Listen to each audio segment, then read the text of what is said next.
Okay, quick. Think about a calendar. Easy to find, easy to use, easy to plan with. But not all calendars are alike. Some are pretty complex. For example, when it comes to academic year calendars at major school districts like OPS, there is a lot of moving parts that go into building them. Let's walk through the process. Every year, OPS starts with a goal for its academic calendar to ensure uniformity and effectiveness in both learning and teaching within the district.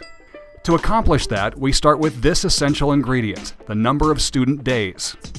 The ones you see here are student days in the 2015-2016 calendar. These numbers are determined by things like state guidelines, best practices, and employee contracts.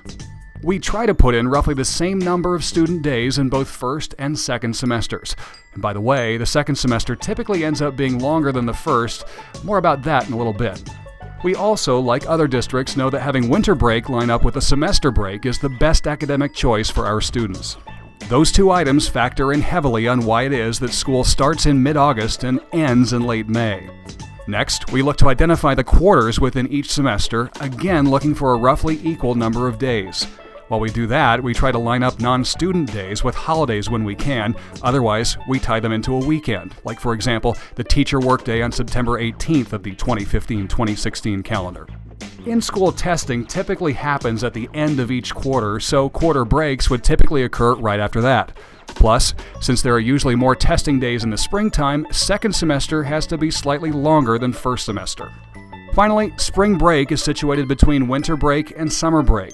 However, with state testing beginning in late March, the district usually has spring break closer to the beginning of March. That allows teachers to work with students for a week or two after spring break, but before state testing.